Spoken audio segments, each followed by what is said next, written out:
Hello, Com 101, Professor Poole, and any others who may watch this video.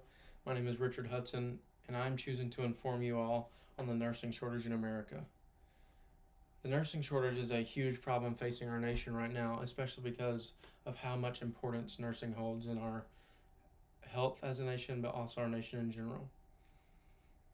Recently, there has been many articles released that COVID is the sole reason that the nursing shortage is taking place, when really that's not true at all.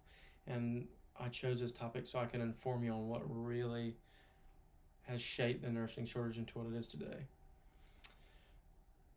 My first point is talking about why the nursing shortage started in the first place. And according to Nightingale EDU, it was because of many socioeconomic factors that happened decades ago. Yes, the nursing shortage started decades ago. And that's because of things like pay, education, and many other social factors that Nightingale EDU listed. But importantly, education. 30 years, 40 years ago, it was really hard to go to a school with a solid education and get into nursing school, and we still see that today, which I'll get to later. But this is one of the main reasons it started in the first place, was the difficulty of getting the education and getting into nursing school decades ago, and also the pay. Nurses have a huge role in America, and they do a really hard job. Yes, they do make good money, but is it enough money? These are the kind of things that really started the nursing shortage 30 or 40 years ago. These are the kind of things that really set the fire in terms of the nursing profession. So when you hear people say it's just COVID, well, yes, part of it is COVID. I will say that. And many sources said that, but that's not the sole reason. Which brings me to my next point of diving into why the nursing shortage is still progressing in America today. And that's because of difficulty of the job, funds brought in by the government which they thought would fix the problem, and many other things.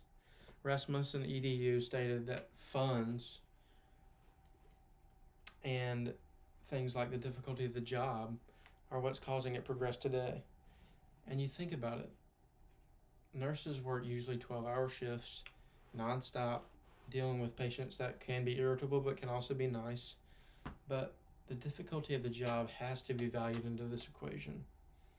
And the government thought they could fix that by just throwing funds at the nursing progression and throwing funds at the hospitals where the nurses work, when really they weren't even looking at the sole root of the problem, which is how the nurses actually felt, how their jobs were pretty difficult, and just their entire workspace and just the places that they were working in. These things are the sole reason why the nursing shortage is still happening today, according to Rasmussen EDU, Nightingale EDU, and many others. So that causes you to think, well, if it's still happening, there's got to be a way to turn this around, which brings me to my last and most crucial point. According to these sources, one of the sole reasons that the nursing shortages can be turned around is the fact that nursing school is really competitive.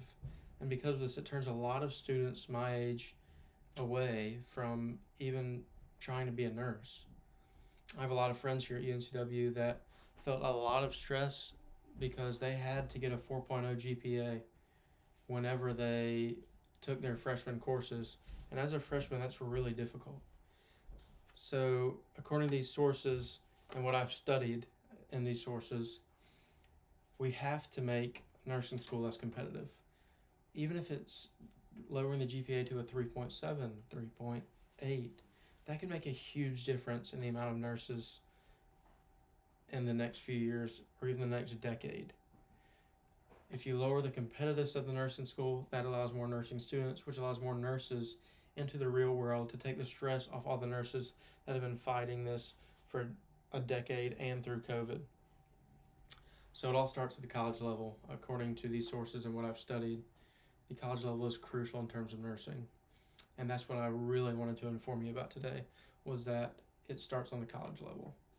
Even if it's more hands-on learning, we have to do more to allow more nurses into the nursing field. And that starts with nursing school, and that starts with college. So the sole reason I picked this topic today was because I feel it is a crucial time in our nation. Nurses are the backbone of our nation. They take care of our nation, and they hold this nation together. And I'm very passionate about that. I have a lot of family members who are in the nursing profession. We have to find a way to turn this around, and it was my pleasure to inform you of that and inform you of some possible ways that we could not completely turn it around, of course, but maybe turn in the right direction. I really thank you for your time today. I hope you consider some of the things I said, and please feel free to look at some of the sources I used.